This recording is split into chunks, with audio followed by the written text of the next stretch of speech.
Evolution is a term to define only one organism, and that's the self. The self is the universe, the self is the Alpha and Omega, God and infinity.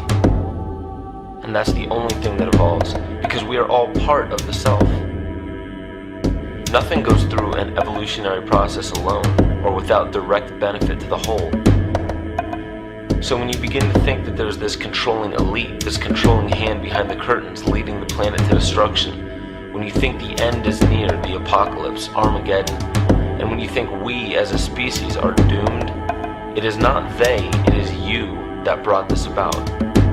And for a very good reason. You are evolving. Stop blaming everybody and everything else. Quit panicking about global tyranny and natural disaster and pay attention. Because the world is telling you something, is telling you exactly what is wrong with you and how to fix it.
The Earth is believed to have formed 4.6 billion years ago.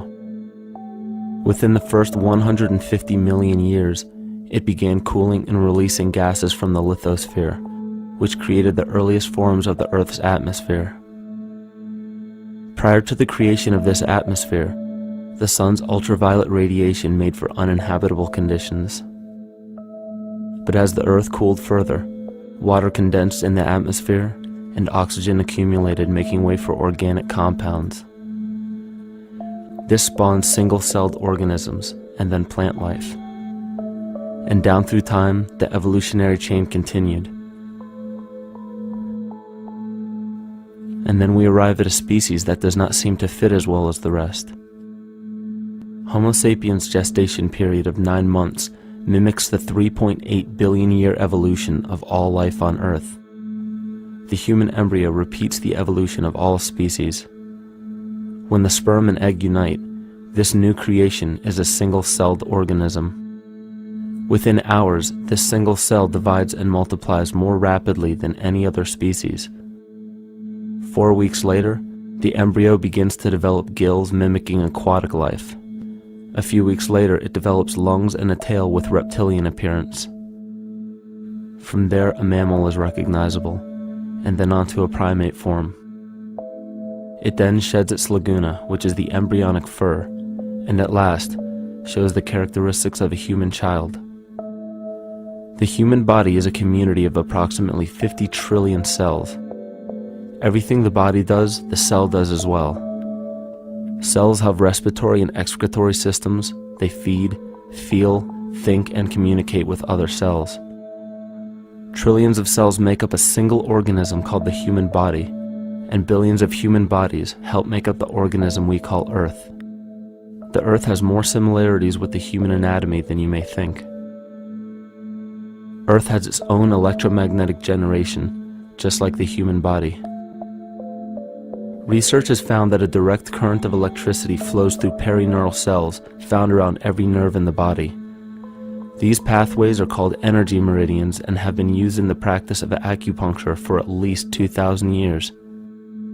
Dating even farther back is the notion of dragon paths or ley lines, in which many megalithic structures and stone monuments were erected, marking the energy meridians of the Earth. These energy meridians are generated by the resonant frequencies of the Earth, called the Schumann waves. Each planetary body has its own resonant frequencies and is determined by the circumference and diameter as well as the speed of orbit and rotation. The Earth's resonant frequency starts at 7.83 Hz and ends with the 7th harmonic at 43.2 Hz, correlating with the 7 chakras. Ultimately, the greatest discovery of our Earth is its consciousness. A visible attribute of consciousness is an energetic field that governs the shaping of organisms. Morphogenesis is a scientific term to explain this very shaping of tissues, organs, and entire organisms. Consciousness is the creative force of the entire universe. It has been given many names such as God, Yahweh, Krishna, nature, the field, and divinity. The entire universe is in fact a single living, conscious organism with complete awareness of itself. The reason why it may seem difficult to comprehend this is because our understanding is typically limited by our language. When we hear the term conscious organism, we tend to anthropomorphize its definition. By giving it human qualities, we mistakenly look past what an organism truly is in the first place. The definition of an organism is any living thing capable of response to stimuli, reproduction, growth and development, and maintenance of homeostasis as a stable whole. Our universe does all of these things. The consciousness of our universe is responsible for the form and purpose that all matter assumes. The Earth's resonant frequencies are a result of its form. These frequencies are responsible for biological rhythms, such as menstrual and circadian cycles, as well as behavioral and emotional patterns. The frequencies are then picked up by the flora and fauna, which are biological instruments that respond to the wave patterns. The wave patterns resonate in the cranial structure of our head and converge in the center of our brain, which is where we find the pineal gland. The pineal gland is believed in many cultures to be the spiritual third eye responsible for intuition. Descartes called it the seat of the soul where mind and body meet. Each individual cell in our body receives an electromagnetic impulse from our central nervous system. They receive the very same impulse that was disseminated to every biological instrument from the earth. An explanation of our conscious universe has been attempted by religion, science, and philosophy. The neglect of biological nature from any organism causes illness. A divorce from nature, exile from Eden, confounding of tongues, they are all symptoms not of a biblical God or deity, but the true self. The greatest and only threat to ourselves is a loss of self, the death of our divinity. As we barrel through history with oceans of information, yet barely a drop of wisdom, we have to understand how we lost ourself.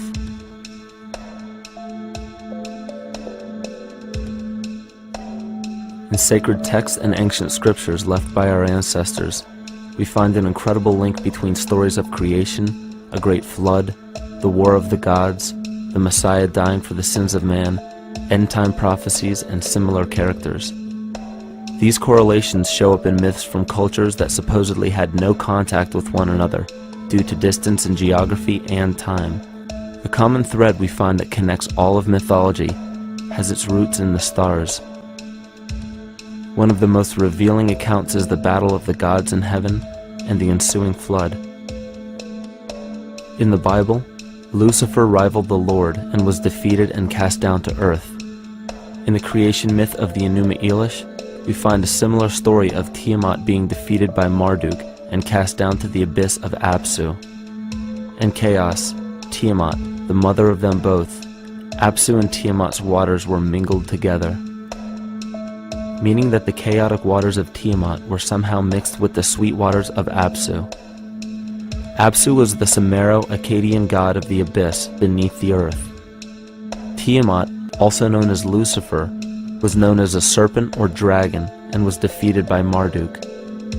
Marduk was the father of Nebo or Mercury, and Mercury is the same mythological character as the Zoroastrian Mithra, the Egyptian Hermes Anubis, and the Gnostic Hermes Christos. The most recent version of Mercury, however, is the archangel Michael in the Bible, who defeated Lucifer and sent him to the abyss of the earth, or hell. This story is steeped in astrological significance in the Bible and in many other ancient scriptures. This leads to an event in history that is recorded by many researchers regarding the cosmic upheaval and historic deluge. William Commonus Beaumont states, "The flood immortalizes the collision of a fallen planet, later termed Satan, actually a cometary body with our Earth." Consider what this reveals. He postulates that a planet, later termed Satan, fell to the earth, creating the flood we see recorded in the Bible and other myths. Lucifer, or Tiamat, was a planet known to ancient cultures as the Glistening One, the dragon of chaotic salt waters. The light from the sun illuminated this planet's water, which gave it a glow that rivaled the sun's own light, which is where we hear about Lucifer rivaling the Lord. The Lord in this case being the sun, which sustains and gives warmth to the earth. The planet Tiamat, or Lucifer, was destroyed by a cataclysmic event that hurled the watery planet to the abyss of the earth. In the book of Enoch, it reveals, "And behold, a star fell from heaven, and when it fell to earth, I saw how the earth was swallowed up in a great abyss." The myth of the Ute Indians states, "The sun was shivered into 1,000 fragments, which fell to earth, causing a general conflagration. Then Tawats fled before the destruction he had wrought. And as he fled, the burning earth consumed his feet, legs, body, hands, and arms, until at last, swollen with heat, the eyes of the god burst and tears gushed forth in a flood which spread over the earth, extinguishing the fire." This myth resembles the translation of the Enuma Elish by Stephanie Daly in her book Myth from Mesopotamia, which explains that Tiamat's eyes became the source of the Tigris and Euphrates rivers. As written in the book of Revelations, "And there was a war in heaven. Michael and his angels fought against the dragon, and the dragon and his angels fought back. The great dragon was hurled down, that ancient serpent called the devil, or Satan, who leads the whole world astray. He was hurled to the earth." The Roman mythology of Ovid gives the story of Phaeton, which happens to be another name given to the watery planet Lucifer, or Tiamat. This story reveals that Phaeton was a child of the sun and wished to become the sun for a day. Phaeton attempted this feat, and eventually Jove, who is also known as Marduk, destroyed Phaeton, sending him crashing to the earth in flames and put out by a tremendous flood of water from a river unseen before. The common theme we notice here is that of a saltwater planet, the great dragon, Lucifer, Tiamat, or Phaeton, was defeated and fell to the earth, and now dwells in the abyss known as hell, giving us the outline of the story of Lucifer rising up against the Lord and being defeated and banished to rule the underworld. As we know, however, an outline is but a shell of a story. The inner meaning, the spirit of the myth, comes with a deeper understanding of the essence of each planet, not just the physical planet, but the conscious core, because we know now that the proportions and velocity of a planet gives them their own characteristic frequencies, which govern biological and behavioral patterns.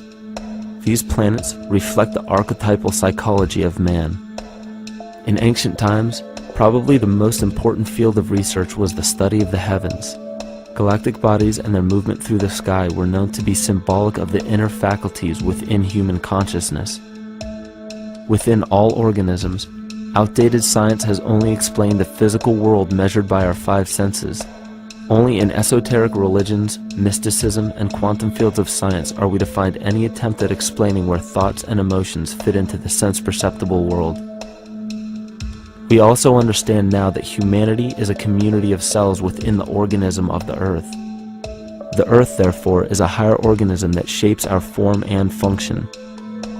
This higher organism and all other planetary bodies are governed by consciousness, just as we individual humans are. Therefore, the Newtonian belief that galactic bodies are nothing more than lifeless forms floating in space is tantamount to claiming that we humans are nothing more than a composite of elements in motion. We know that this is untrue because we feel, we think, and furthermore we see the result of our consciousness creating what we call life. Plato wrote, "This world is indeed a living being, endowed with a soul and intelligence, a single visible living entity containing all other living entities, which by their nature are all related." Furthermore, the cosmos is a single living creature which contains all living creatures within it.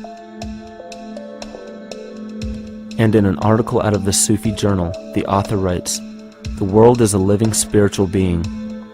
This was understood by the ancient philosophers and the alchemists who referred to the spiritual essence of the world as the anima mundi, the soul of the world." In scriptures, we hear of the claim that angels guide the inner soulful actions of people, or that the gods wield influence over man.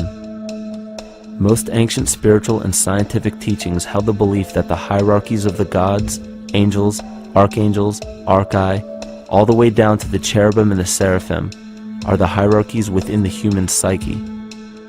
In this way, we must understand that when the whole of ancient myths and sacred scriptures speak of spiritual influence from a higher being, they were speaking of archetypal forces that are inherent within us, not an influence from an external source.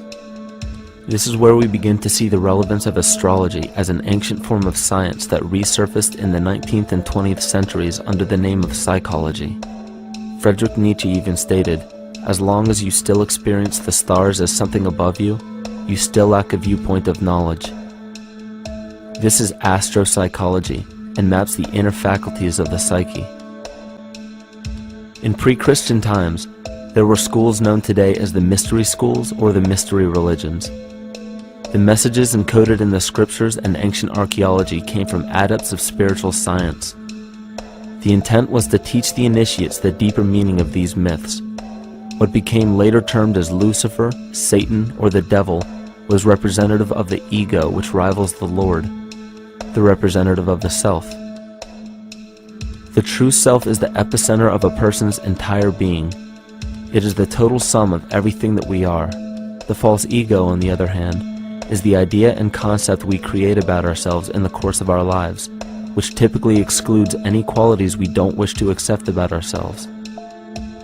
However, humanity has been endowed with the freedom to choose either to obey the true self or to give in to the temptation of the vanity and materialism of the false ego.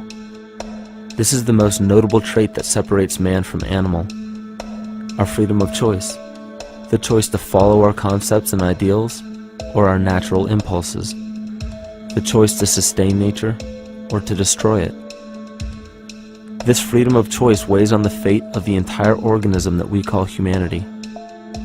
Cancer begins with a group of cells within a community that fail to communicate with the conscious signal of the organism. Those cells begin to grow out of control and spread to other areas of the organism. This very disease is evident in our world today. The cancer upon our earth is the domination of our false ego and our divorce from nature. Collectively, among every human, the cancer upon our earth is the domination of our false ego and our divorce from nature.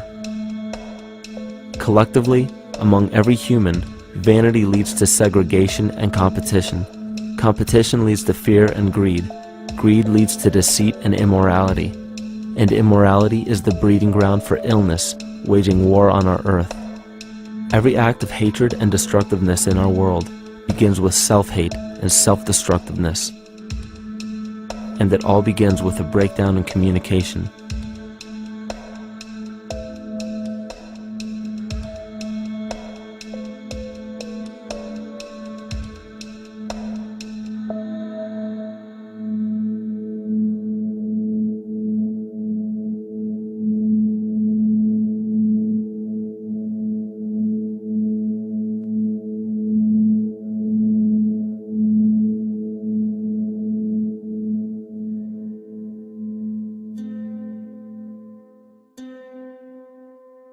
In nature, all that we perceive with our five senses is a result of two fundamental principles. Everything in existence is made of a relationship between vibration and matter. Vibration is a masculine creative force countered by matter, which is a feminine receptive force. Thus begins the principle of duality. We see this duality in ancient myths and philosophies, yet only those philosophies and scriptures that were perverted and raped of the original meaning gave the impression that one polarity was good while the other was evil. The original sages, adepts, and shamans taught that both are necessary, and one would not exist without the other. These two important principles come together to form all things in the universe. This is Kymatica. Even language, logos, the communication of any and all things in nature, depends upon this principle. Pete Peterson, in his works Cymatics, The Science of the Future, stated that nature shows examples of Kymatica in everything. This phenomena is found to be one of the prime forces that moves biological evolution along its path. Dan Winter reproduced an experiment to prove that the ancient languages of Hebrew and Sanskrit, when spoken, create a vibratory frequency that moved matter into sacred geometrical patterns. Upon further investigation, Hebrew, Sanskrit, Aramaic, Arabic, and other elder dialects have older roots in a parent language of Gaelic and quite possibly an even earlier origin. In Swami Murugesu's The Science of Mantra, he claimed that when a person chanted specific words in Sanskrit while filming a burning candle, the intensity as well as the color of the flame would change due to the frequency that the word would emit. This same science has been shown to lower and raise blood pressure. And in his own words, certain sounds can affect their circulation and nervous system. Whatever change such vibrations cause extends to the mind of a person and also to the surrounding atmosphere, causing warmth or coolness. All this can be known by study and shown by practice. This rediscovered knowledge of the science of sound shows that sound is something more than mere vibratory signals. Not only does sound interact with life, but it sustains and develops it. It acts as a conduit of conscious intent between people, societies, and entire civilizations. Yet the psychic illness we endure due to the domination of our false ego is reflected in the collective. Our psychological schism has shut us off from communicating correctly with our inner self, which is exactly how cancer cells within the body operate. In the collective, we have created a language barrier between humanity and the rest of nature, acting as a global cancer. Recorded in history, the efficacy of the ancient languages has been severely uprooted. The alphanumeric translation from Hebrew to English shows a complete reversal of the two languages, giving the cymatic effect unnatural results. Dr. Leonard Horowitz stated in his work on DNA, 1/3 of the sensory motor cortex of the brain is devoted to the tongue, oral cavity, the lips, and speech. In other words, oral frequency emissions spoken or sung exert powerful control over life, vibrating genes that influence total well-being and even evolution of the species. A degradation of language in this case is shown to affect biology. If something as basic and important as language can be degraded and devalued to such a degree, yet never questioned, what else might we be missing? Think of an aspect of your life that dictates the limits of your freedom. Government and law enforcement, insurance and pharmaceutical companies, taxes, building permits, driver's licenses, and more. There are hundreds if not thousands of stipulations, regulations, and boundaries on our freedom. And out of the ones that were just mentioned, how many have you researched to find out whether they apply to you or not? Let's look at the forms of law that we currently acquiesce to.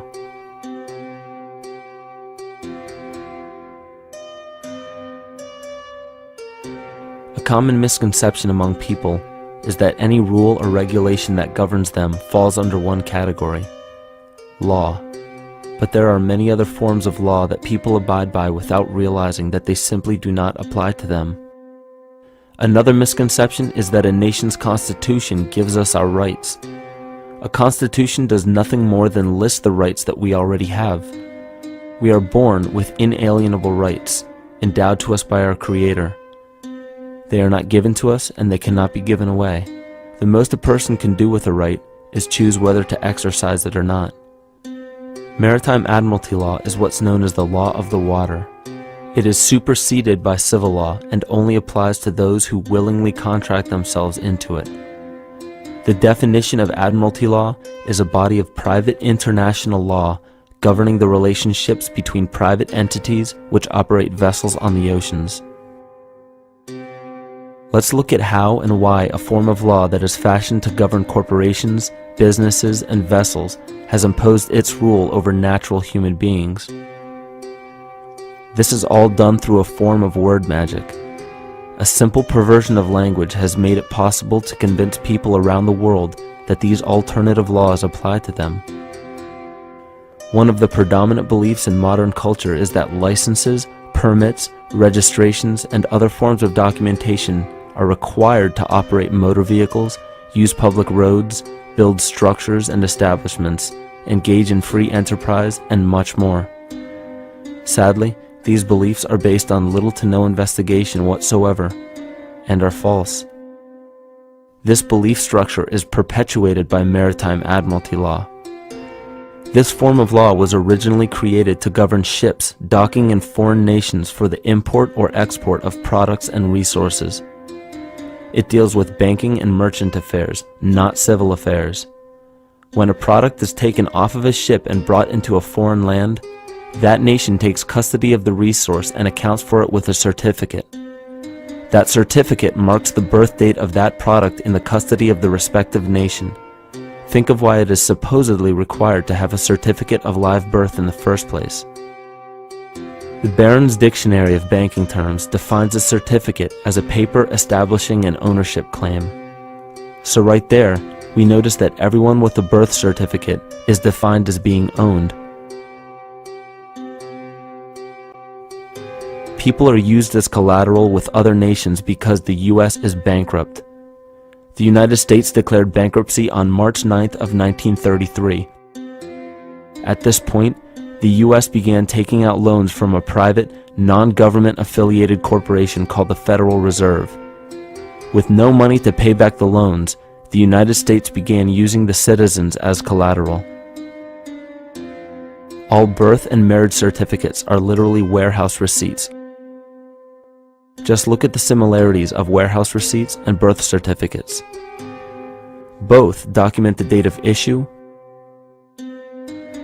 a serial number, registration number or receipt number, a description of the product, and an authorized informant to notify the appropriate government agency. With all of this information being readily available, the majority of people are unaware of their involvement with Maritime Admiralty law. This is possible through the manipulation of language. This Admiralty law changed the meaning of the word person from a natural living person to a corporation. Driver's licenses, vehicle registrations, auto insurance forms, building permits, gun permits, work permits, tax filing documents, birth and death certificates, traffic citations, and many other forms of documentation that were once believed to be absolutely necessary only apply to persons or corporations. Upon signing such a legal document, you are indirectly waiving your rights under the Constitution and lowering your status to that of a corporation that is created with the same exact name as you.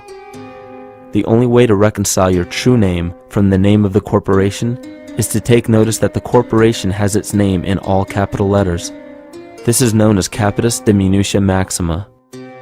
You may take notice that your driver's license, birth certificate, social security card, insurance cards, and more use all capital letters to legally represent the corporation with your name, not you. The corporation is known as an artificial person, whereas you, the human being, are known as a natural person. This deception goes even deeper when it comes to the courts that we attend. When showing up to court, you will notice that there are seats for witnesses behind a wooden fence or barrier. The defendant must cross through the entrance to the other side of the barrier where the plaintiff and judge sit. This act symbolizes the boarding of a ship. At this time, business can be conducted in Maritime Admiralty law. The judge, acting as captain or banker, is responsible for settling the balance between the two sides. This is why there is always a monetary value involved in any court case. The captain is simply dealing with banking and merchant disputes. Once the balance is paid, the case is closed. To turn the court case away from admiralty law where your rights are not protected, you must avoid agreeing to represent the artificial person. This is done by stating that you are the natural person. You don't have a first or last name because those imply corporate title. In a court case, you may state that the court takes judicial notice of your honor's oath of office. Every judge must take an oath of office to practice law, yet you must make it clear to the court and the jury that the judge is acting as judge and not banker.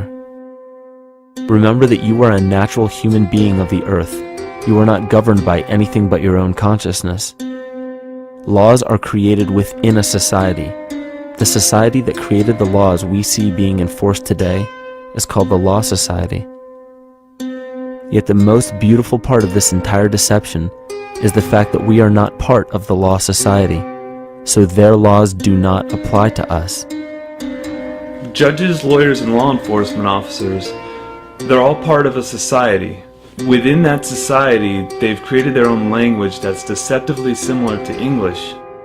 They have these little things called statutes, acts, and regulations that seem like laws, but they really only apply to those within their society. So that basically means all the traffic violations, minimum age requirements, and everything except for damage to another person or their property doesn't really apply to the natural person. Laws only apply to those within the Law Society. The game being played is an illusion. You can simply choose to open your eyes and reclaim the freedom that you were born with, bound by nothing but the limits of your imagination. These are just a few examples of assuring that your rights are being protected. By far, the most important line of defense against this deception is to be aware of the perversion of language, and be absolutely aware of how you form your beliefs and concepts.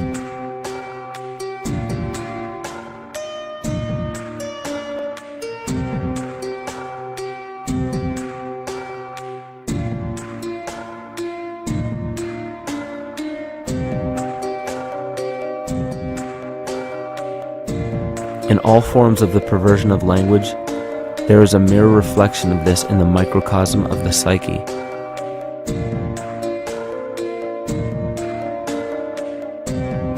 And the problem I see with humanity today is we don't truly know ourselves anymore. We have the 9-to-5 job, we have the house, the children, the bills, the television, the hobbies, and the errands that we run every single day, and we eventually begin to believe that this is who we are. But who are we beneath the job title, beneath the status of mother or father, theist or atheist, Republican or Democrat, black or white, man or woman? Who are we? Who are we deep down inside? We don't know, because every time we hear an answer that we don't want to accept about ourselves, we deny it. We'll pass it off and project it onto somebody else and judge them for it. This is repression.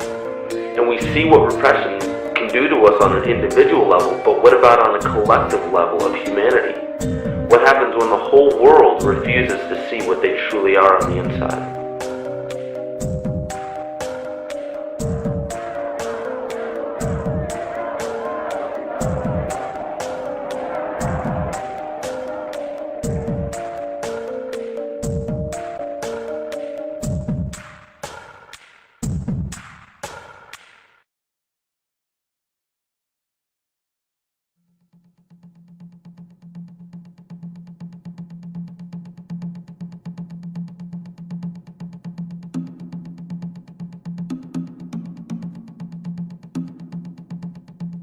Carl Jung discovered that there is a collective unconscious connected to all humans, meaning that the whole of humanity shares a single mind with one another. This is evident in the world through accounts of shared mythology and symbols, the study of morphic fields, and with the science of kinesiology. This collectivity is a global example of the unconscious mind of the human body, in which trillions of cells share a similar signal. This parasite, called our false ego, requires a continuous flow of sustenance to survive. Food, fuel, and any other form of sustenance is energy. Human consciousness is an electromagnetic field of energy. When this potential energy is utilized, it then releases kinetic energy, which is used to perpetuate the false ego. This scenario occurs in the smallest parasitic organisms, all the way to a collective organism called humanity. A parasite will release chemicals that cause the host to crave the sustenance that the parasite needs to survive. As long as the host is unaware, it will keep feeding the parasite and starving itself. In a similar way, Wilhelm Reich stated that whole societies suffer from a psychosis caused by starving our organic biological impulses. He states that sexual suppression supports the power of the church, which has sunk very deep roots into the exploited masses by means of sexual anxiety and guilt. It engenders timidity towards authority and binds children to their parents. This results in adult subservience to state authority and to capitalistic exploitation. It paralyzes the intellectual critical powers of the oppressed masses because it consumes the greater part of biological energy. Finally, it paralyzes the resolute development of creative forces and renders impossible the achievement of all aspirations for human freedom. In this way, the prevailing economic system, in which single individuals can easily rule entire masses, becomes rooted in the psychic structures of the oppressed themselves. What Reich was showing in this powerful quote is that on a collective level, the suppression of a natural function, whether biological, spiritual, or emotional, will result in an abnormal reaction, a psychic disease. This illness or disease is reflected into the masses through a collective unconscious and acts as an epidemic. Humanity is plagued with an incapacity for freedom, meaning that people en masse lack the ability to govern themselves on a psychic level, and this manifests in the macrocosm as government and organized religious powers, thus opening the throne, our national and individual throne, to anyone and anything.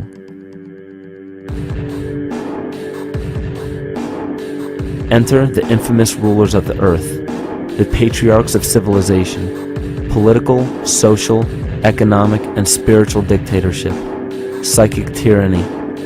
This simple illness within our psyche, this lack of responsibility and neglect of basic human freedom, has made way for every tyrant that has ever held rule over people on this planet.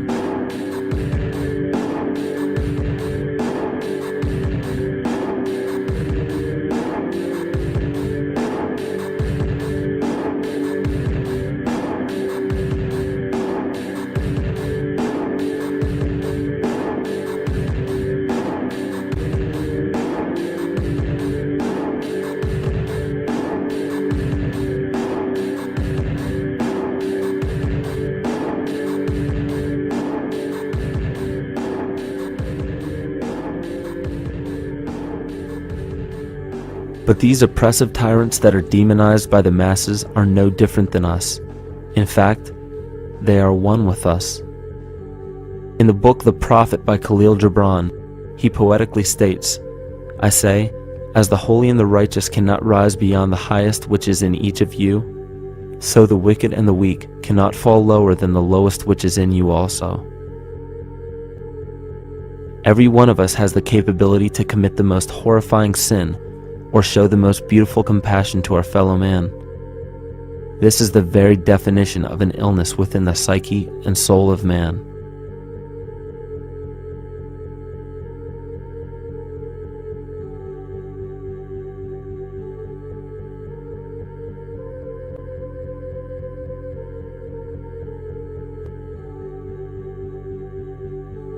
Think of any position of power that you believe to be above you.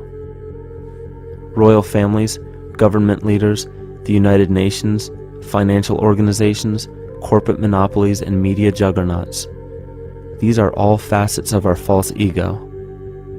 They are the physical advent of our own sickness. They require our conscious participation, our conscious energy to survive. Because without our cooperation, without supplying them with the sustenance of complicity, they starve.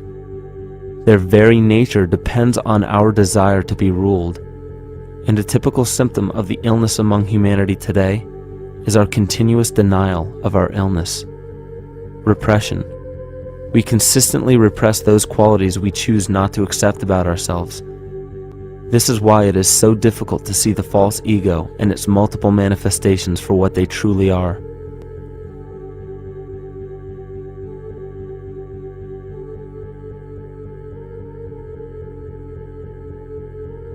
This is the very nature of the false ego. It acts as a red herring to distract us from the freedom we truly have. For this psychic parasite to survive, it must supply us with a chemical that will cause us to remain dependent upon it. In this case, the sustenance is our conscious energy. And in order for us to feed it to the parasite, the chemical of fear causes humanity to crave protection and defense.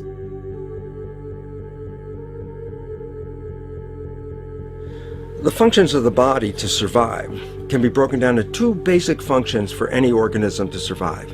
You have to be able to grow, maintain yourself, take care of your biology, but you also must be able to protect yourself, so that if you're just growing and you can't protect yourself, you'll become food for something else. So the survival involves a balance between growth and protection. Through the history of human civilization and through a human evolution, we recognize that our nature is to be in a state of growth, and that our protection is only supposed to be used to, help us out of that threatening moment. You can't be in growth and in protection at the same time. So the significance is, when we see a need of protection, the stress hormones in the body shut off the blood vessels in our viscera or gut, which is the part of the body for growth. Well, the issue is, if you took the blood from the viscera and moved it out to the arms, then you left no blood in the viscera. That means no growth. But you're ready to fight. And when your fighting is finished, then the blood returns back to the viscera and you grow again. But in the world that we live in today, it's 24/7 fear.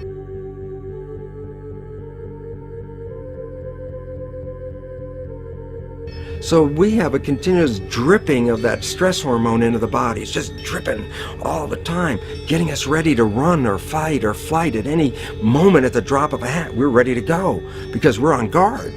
Well, the problem is, what does that mean about your allocation of energy? And it says, we're spending most of our energy in protection.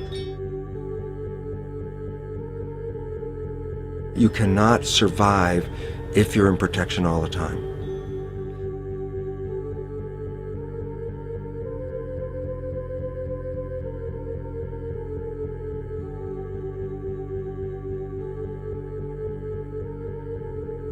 And if the parasite can control the nature of the fear, it can then create a fear among us that only it can defend us against. A recent physical manifestation of this comes from Zbigniew Brzezinski, former Secretary of State who also supported President Barack Obama. In his book, The Grand Chessboard, he states, as America becomes an increasingly multicultural society, it may find it more difficult to fashion a consensus of foreign policy issues, except in the circumstance of a truly massive and widely perceived direct external threat. Even the Reichsfuhrer of the Nazi Party, Hermann Göring, sums up this game of supply and demand perfectly when he stated, "The people can always be brought to the bidding of the leaders." That is easy. All you have to do is tell them they are being attacked and denounce the peacemakers for lack of patriotism and exposing the country to danger. It works the same in any country. It also works the same in every individual psyche. Just remember that the false ego has only one desire: to become greater and more powerful than the true self. This illness causes us to believe that we are separate from nature. This is why we see such a rise in the dependency of technology. This is why we see such little stewardship for the earth and the environment. And this is why we see bigotry, racism, sexism, and every other form of discrimination possible that leads to crime, violence, wars, and eventually, the global destruction of the organism. This endless state of fear, confusion, and segregation our world seems to live in is a symptom of the false ego creating a false threat.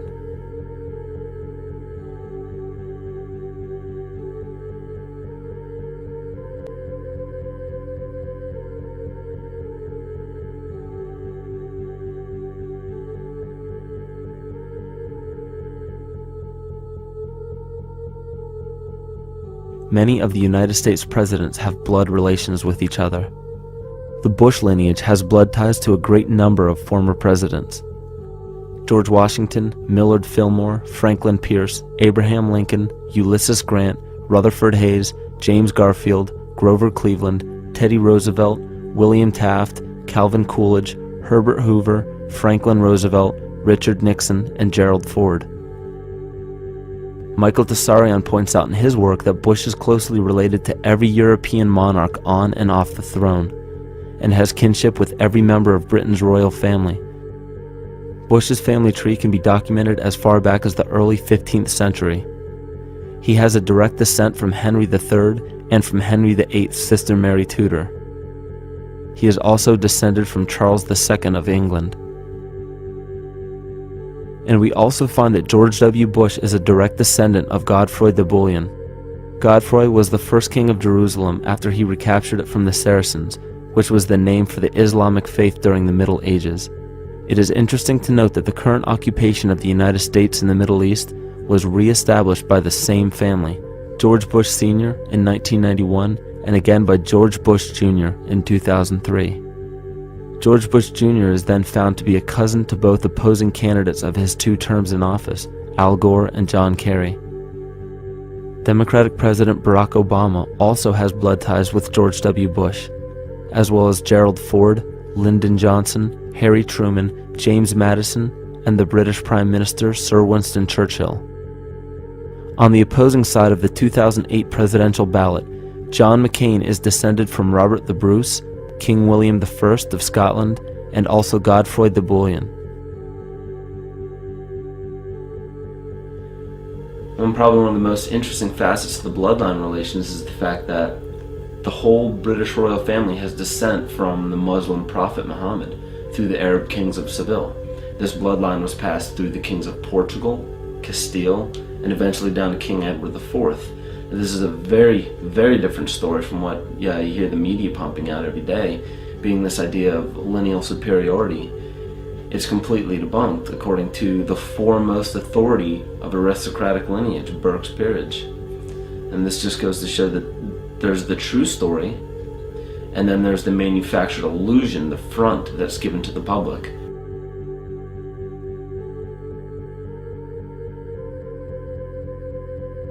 These blood ties go on and are documented thoroughly through literature such as Burke's Peerage and other comparable books. The point of all of this is that we find not just the same people, but the same intent within the people who have held high positions of monarchy, dynasty, aristocracy, and democracy in the past and present, and they are all related by a physical and symbolic link. This bloodline carries the symbol of our illness.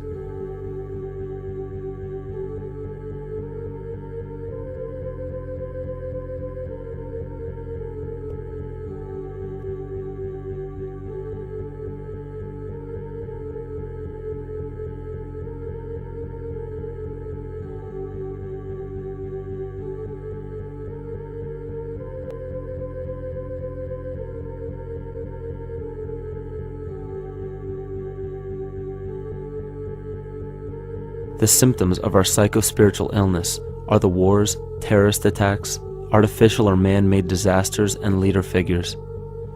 As long as the people remain oblivious to their inner drives and inner nature, they will always fail to recognize why these events take place and why these figures rise to such powerful positions.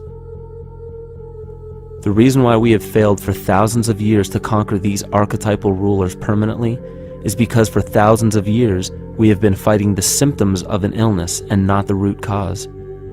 For every corrupt government that falls at the hands of a revolutionary, oppressed people, 2 more will rise in its place every time, because the root cause of a corrupt government does not exist in the individual leading that government. It exists within the psyche of every individual, because an unaware host to a deadly parasite will do anything to avoid accepting his own incapacity for freedom.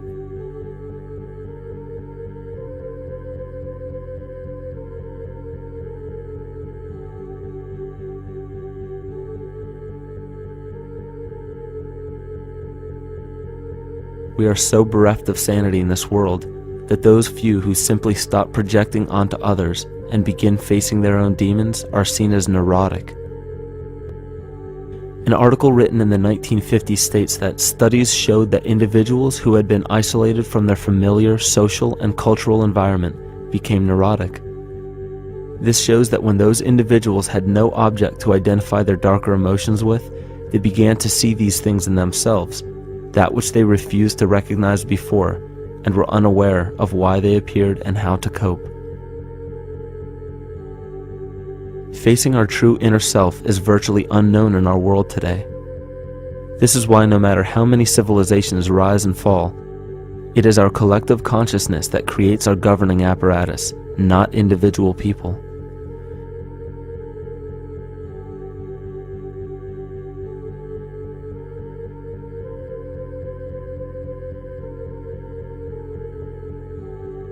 And after countless attempts, you would imagine that people would realize that a physical retaliation may not be the solution.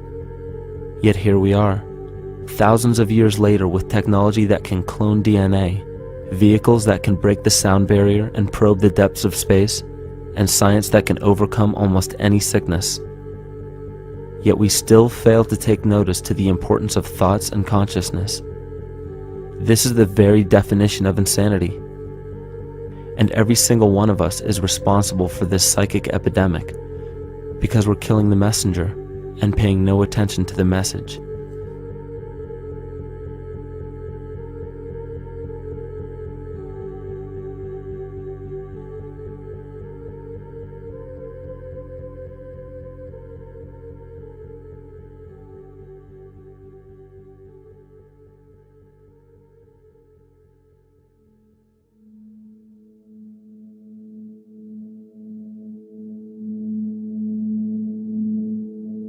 During the 1990s, 3 Nobel laureates in medicine advanced research that revealed the primary function of DNA lies not in protein synthesis as widely believed for the past century, but in electromagnetic energy reception and transmission. Less than 3% of DNA's function involves protein manufacture. More than 90% functions in the realm of bioacoustic and bioelectric signaling. So why is it important to know that DNA functions in bioelectric signaling? HeartMath Institute has discovered the heart and brain maintain a continuous two-way dialogue, each influencing the other's functioning. Although it is not well known, the heart sends far more information to the brain than the brain sends to the heart, and the signals the heart sends to the brain can influence perception, emotional processing, and higher cognitive functions. The heart also generates the strongest rhythmic electromagnetic field in the body, and this actually can be measured in the brainwaves of people around us. We are quite literally an electromagnetic expression of our highest cognitive function. The behavior of electromagnetism is evident throughout the world as dualism. All matter contains a negative and positive charge, which means organisms are built upon this foundation. The natural homeostasis of any organism is a balance of both polarities. Furthermore, research on emotional energetics shows that the heart's field is a carrier of emotional information and a mediator of bioelectromagnetic communication within and outside the body. Research shows our heart's field changes distinctly as we experience different emotions. It is registered in people's brains around us and apparently is capable of affecting cells, water, and DNA studied in vitro. Fear.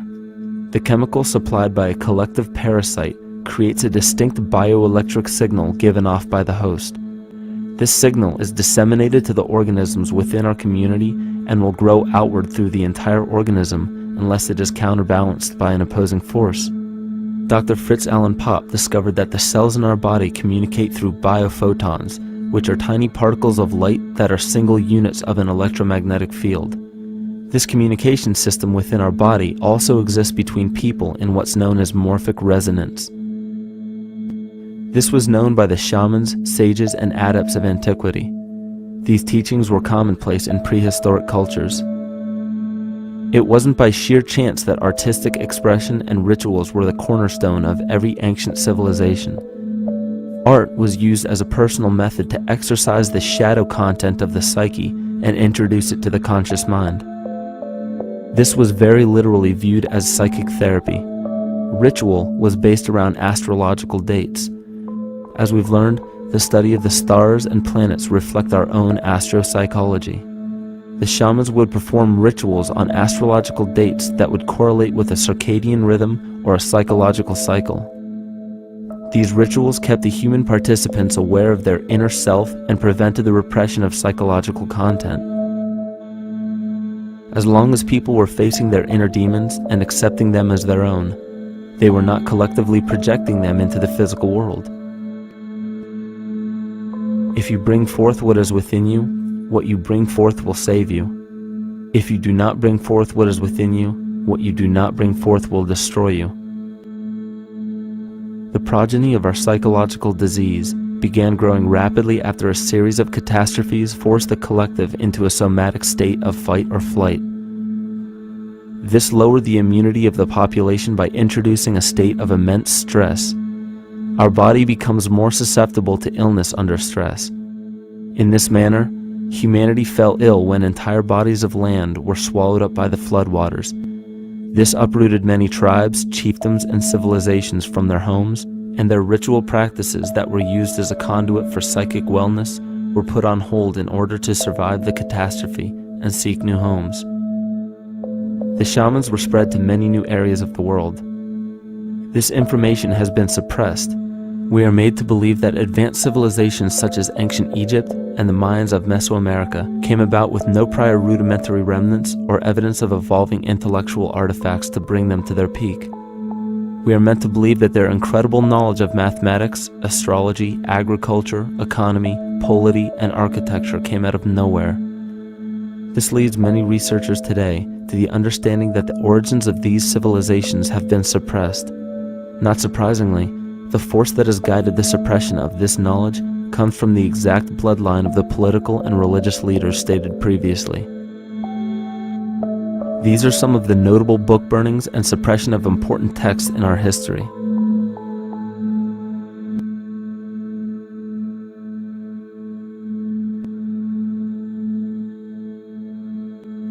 Yet after all of this suppression, there are still remnants of the dispersion of elder civilizations in nearly every country. There is tremendous evidence of ancient cultures visiting North America long before the conventional belief of European colonization. Barry Fell states in his book America BC, there are ancient inscriptions now being reported from nearly all parts of the United States, Canada, and Latin America, written in various European and Mediterranean languages in alphabets that date from 2,500 years ago. William Commonus Beaumont wrote, "The Toltec and Maya civilizations never originated on American soil, but appeared there full-blown, with a well-defined art and system of hieroglyphic writing which possesses affinities with Egyptian. It is found that there are thousands of prehistoric sites across New England and several other northern states showing inscriptions, carvings, and mounds created by Druidic mariners as far back as 800 BC. To suppress this information further, it was not only imperative for the bloodline to burn the documented texts containing true historical information, but to wipe out the cultures that derived from these ancient shamans. The most devastating genocide ever endured was and still is the annihilation of shamanic tribes. We've lost our traditional roots and don't know about ritual. The dragon dances and the ghost dances of the Native American Indians, what do you think that was all about? All the shamans of the world, when they do their rituals, they're doing that. Their work, harmonically through dances, is to strengthen the immune system of the earth. You know, but they've been all murdered. So that was why in the 17th century, exactly the same period I'm talking about, there was an all-out agenda that when you come across indigenous people, you annihilate them. Columbus was sent on his expedition along with agents of the crown to disrupt the lives of the natives and seize mineral resources. He visited every island in the Caribbean, depleting the gold and taking as many slaves of the native Taino tribe as possible. 5 million natives were murdered within 3 years, according to Leah Trabeck. Within 15 years, the Arawak tribe of 250,000 was completely wiped out. The population of the United States prior to European contact was greater than 12 million. 4 centuries later, the count was reduced by 95% to 237,000. From 1494 to 1508, over 3 million people had perished from war, slavery, and the mines. Who in future generations will believe this?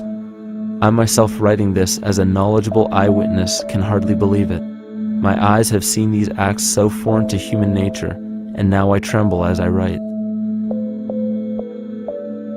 Another agent of the false ego bloodline was Hernando Cortez, who decimated the Aztec tribe and plundered their mineral resources. This again was the case through Cortez's second cousin, Francisco Pizarro, who conquered the Incan Empire in Peru. These atrocities are seen throughout Africa, New Zealand, New Guinea, East Timor, and are still seen today in Canada. This was a deliberate attempt to bury any surviving remnants of the ancient world and our true history. It is a naive mistake, however, to categorize and blame everything and everyone involved with politics or religion for this suppression of knowledge. It is only natural for people to crave spiritual understanding when there are so many manufactured missing links and perversions in the spiritual text today. And due to this void of spiritual wisdom, honest and moral people who are simply trying to understand their place in this world become the prime consumer market for those who wish to exploit this vulnerability.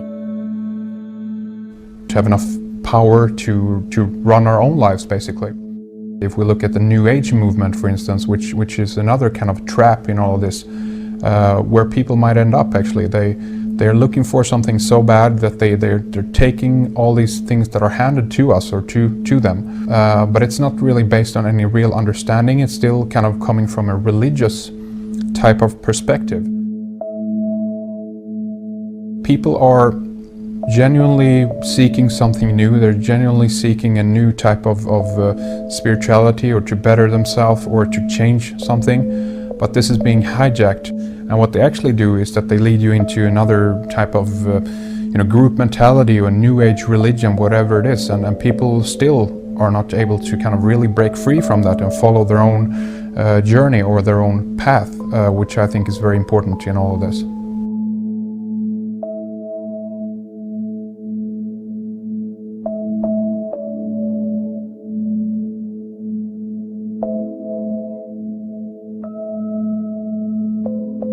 In the pre-Christian era, there were several cults of incredible power, most notably the stellar, solar, Saturnian, lunar, and mushroom cults. It is simple to see that worshippers of the lunar goddess comprised of the lunar cult. The worship of sun gods were indicative of the solar cults. The Saturnian cult, which consisted of Phoenicians and Canaanites, worshipped El or Eli. The biblical exodus of the Hebrews from Egypt showed that they entered Canaan and merged the lunar cult of Isis, the solar cult of Ra, and the Saturnian cult of El to form Isis, Ra, El, Israel. The old Israelitish cult and mythology, the Yahweh worship, the patriarchal legends, the sojourn in Egypt, and so on, are rooted in the religion of the sacred fungus developed from the underlying fertility philosophy of the ancient Near East. The Jewish mitre, Muslim turbans, and military berets are derivations of the symbol of the mushroom cult. One of the first and most prominent, however, was the stellar cult, and a number of these ancient cults were created for shamanic purposes and earthly stewardship, yet some were taken over with different intentions. Just as you would imagine in any establishment of power, smaller cults formed within the main cults to worship individual deities. The cult of Mithras and the cult of Dionysus are two examples. You still today can see the Mithraic or Phrygian cap on the symbol of the seated Liberty Dollar, the coat of arms of many countries, the reverse side of the flag of Paraguay, the seal of the United States Senate, and even involved in the solar cult holiday that we now call Christmas. In the cult of Dionysus, many festivals were celebrated, such as the Greater Dionysia, celebrated in Athens around the spring equinox. The foremost event in this festival was the Thymelic contest, in which poets, musicians, and entertainers performed in an open-air theater. Musicians did not have to pay taxes, and members of the Artists' Guild did not have to participate in military affairs. The cult of Dionysus is still alive to this day as the entertainment industry.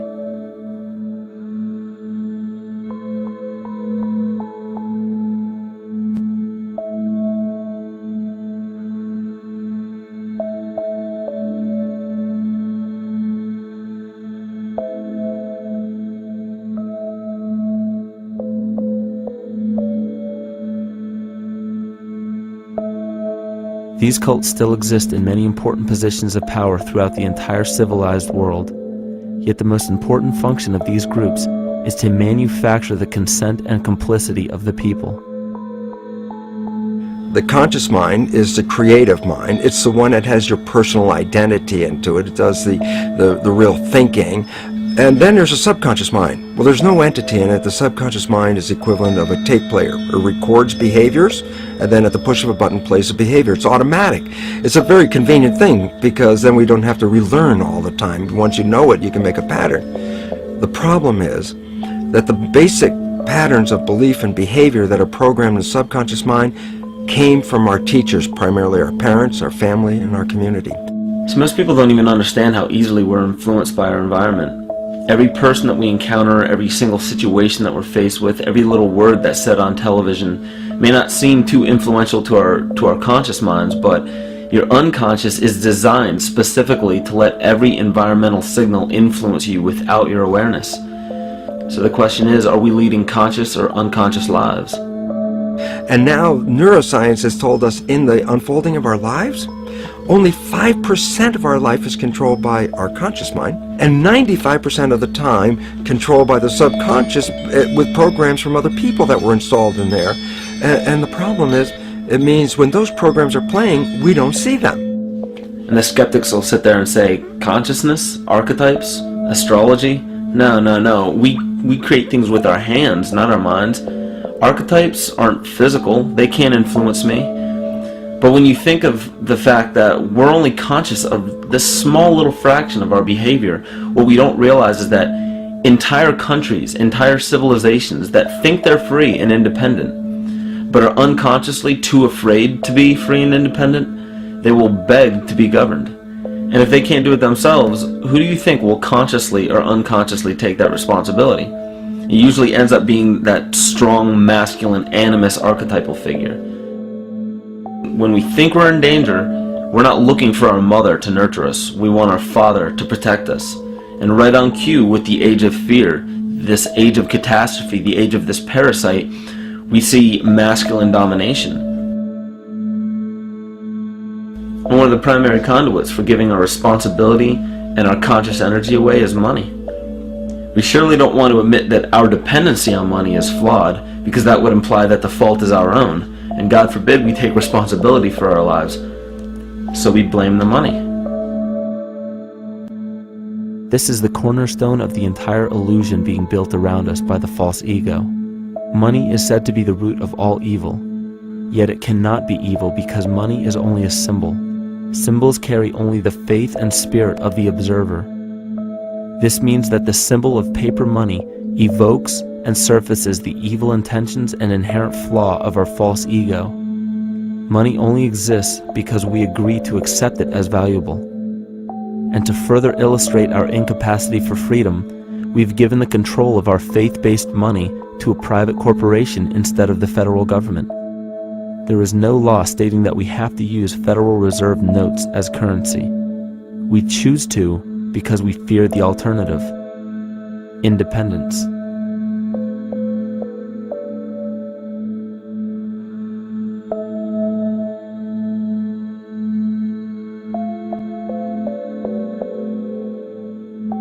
But it's not even really about money, it's about energy, because money is simply this material thing that allows billions of people to crave just one thing and put their energy into the same thing. It's not the plasma TV or the house or the lifestyle or the job or the significant other or the status that we're really after, because we know that we're empty. These people feel sadness and loneliness and void just like anybody else. And they either want to fill that void with materialism because they think that that'll make them feel better, or they want to sedate the void feeling with material possessions. So it all comes back to this feeling of having to put our dependency into an external source, something that we have absolutely no control over.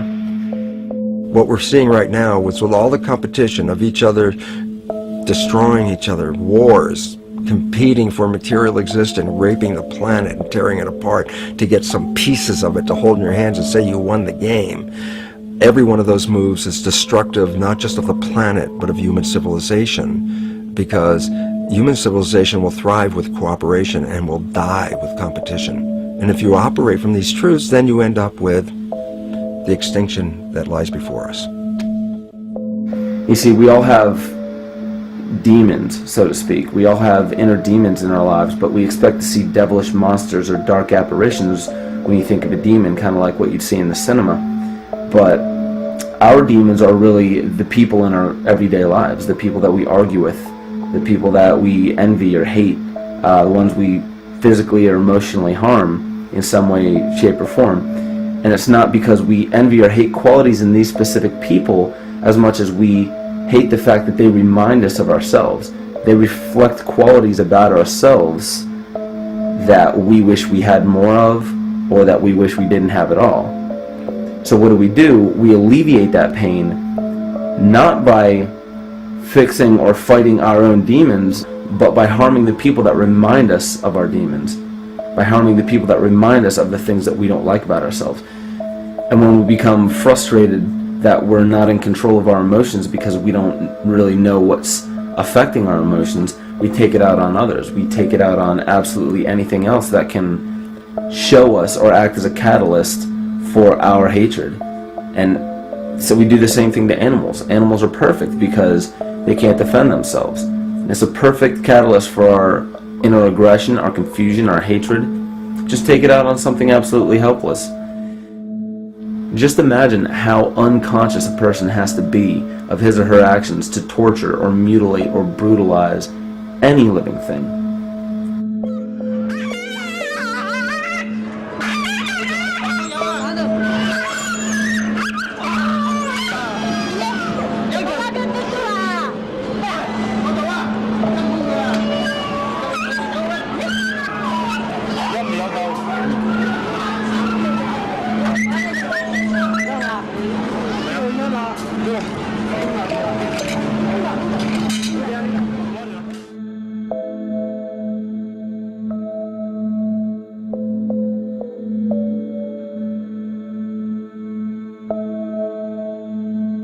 It goes down and he'll be here and we can, ouch, come on. Ooh, he bit you. Look at his tail. Is it common with their kids maybe? He's a big guy. That's a real.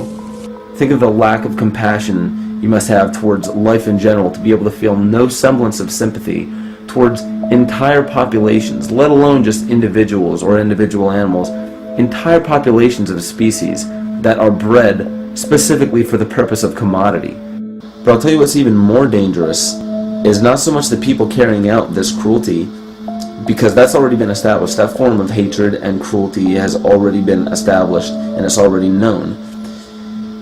What I'm really worried about is the people who are against inhumanity, the people who are against animal cruelty and feel self-righteous enough to think that it's justified to inflict harm or even wish harm on these people. Because those are the people who take unconscious cruel behavior to a whole new level of conscious cruel behavior that's perfectly acceptable in their minds, because they feel that it's their job to bring other people to justice, like they're an authority figure of some sort. Those are the people who will have a much harder time figuring out why they harbor so much inner hatred and resentment. They don't seem to realize that it's just another form of this same exact hatred. So to keep from facing our inner demons consistently, what do? When we begin to realize, hey, wait a minute, maybe it's not alright to inflict harm on any other living thing, then the ego has to come up with a more esoteric form of cruelty to trick us into displaying the same form of self-hatred, the same indignant attitude, but just in another way and towards another group of people. But the emptiness will always find a way back in, and people will always start to feel restless again, no matter how many times they transfer blame to yet another person or yet another group. We need chaos in our lives. We crave destruction. We beg for catastrophe. Because if we don't have these things to act as a form of exorcism or a catalyst for us, we start to notice these things in ourselves, and that's what we don't want. You see, we can deal with wars, we can deal with terrorism, we can deal with stock market collapse and economic collapse. We can deal with these things, but once we start to notice this chaos within ourselves, that's what we're really afraid of. We'll take 1,000,000 September 11ths over one moment of true insight towards our self-hate.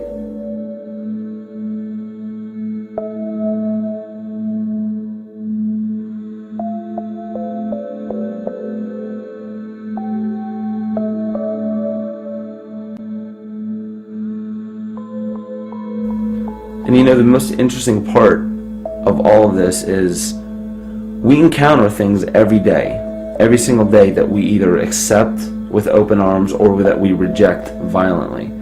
The interesting part is not really what we're accepting or rejecting as much as what it is inside us that makes us feel compelled to a certain thing or repelled from a certain thing. There's this fundamental dual behavior of muscular strength or weakness, attraction or repulsion.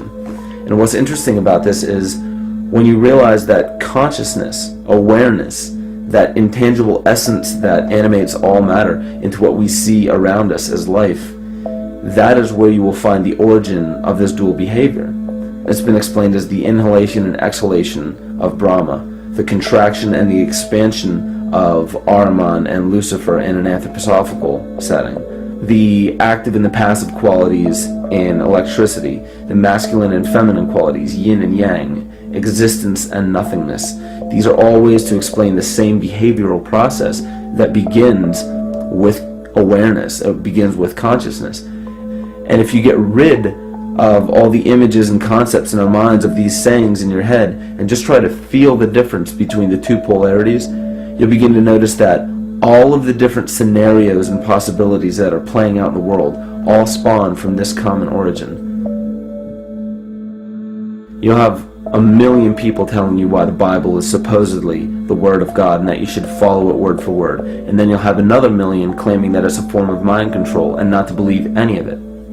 Everybody will tell you to beware of this or watch out for that. This is good information, this is bad information. And I just have to wonder, what makes anyone an authority figure enough to say that something is true or false? And why are you denying or accepting anything based on the suggestion of another person? Why aren't you making that decision for yourself? Information is information. There's no such thing as good or bad information. It's all what you do with it. I say let everything be your Bible. Give every piece of information, every person, every event or scenario or situation an honest and open mind. Because then it's your responsibility to respond to it in the way that you choose. Not following the herd, not following convention, it's your responsibility. And that's the point when, no matter how many people tell you you're wrong or right, you're not dependent upon their approval. If we at least question our own actions, question our own thought process, and make a conscious decision to what we feel is right every single day, that's what I believe to be divinity.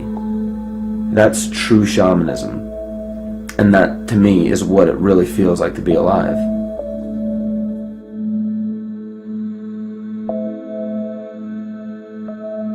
In this conscious, living universe, there are no laws of nature, just habits. There is nothing external to the universe to enforce a law upon it. The illusion of a fixed law of nature is only the result of there being no need for that habit to be broken. When habits need to be broken to ensure the survival of the organism, we see this event in nature and call it evolution. The collective mind shapes our evolution. And a great example of this is the experiment done by John Cairns in 1988. His team put lactose-intolerant cells in an environment with only lactose for food. Under a law of nature, every one of these lactose-intolerant cells would have died. But surprisingly, they all survived. Every one of them understood the problem that they were facing and replaced the defective lactase enzyme with a functioning one to utilize lactose for food. If a cell has the ability to decide how and when to evolve because it's facing extinction, then anything can. The existing beliefs are that a human body is a biochemical machine controlled by genes, and therefore the behavior, emotions, and character of our biology, our health, our lives are controlled by genes which we don't control. So this is what we taught people. You're a victim. Genes control your life. You didn't pick them. You can't change them. The genes you end up with program what's going to happen. My experiments on stem cells, which I started in 1967, I'd isolate one stem cell, put it in a petri dish, and then it would divide every 10 hours. So I took all the cells, split them up into 3 groups, and then just put them in 3 petri dishes. And then I changed the growth medium, the constituents of the environment, in each of the 3 dishes. In one dish, the cells form bone. The second dish, they form muscle. And a third dish, they form fat cells. What controlled the fate of a cell? And the first thing you have to say is, well, wait, they were all genetically identical when they were put in a dish. So obviously the genes didn't control it because they all had the same genes. What was different was the environment. And all of a sudden in my career, it said, oh my gosh, here I am teaching genes control life, and the cells are telling me genes respond to life. And since you can control the response, you can control your life. It's how you read the environment, how your mind perceives the environment. And if you understand this, then you could lead yourself to the most wonderful expression on this planet, to be fully alive and fully healthy, just how you respond to the world.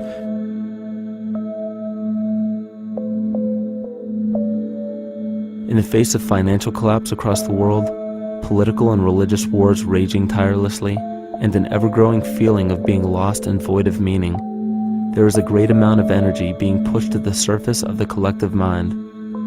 Evolution does not come about gradually. It happens in spurts and fits, and comes about due to a tremendous need for the organism to survive. We are now at a point in history where we will choose. We will choose to become sovereign or remain dependent, to face our true self or continue fighting a ghost, to become well or allow this disease to grow, to live or to die. The choice is yours.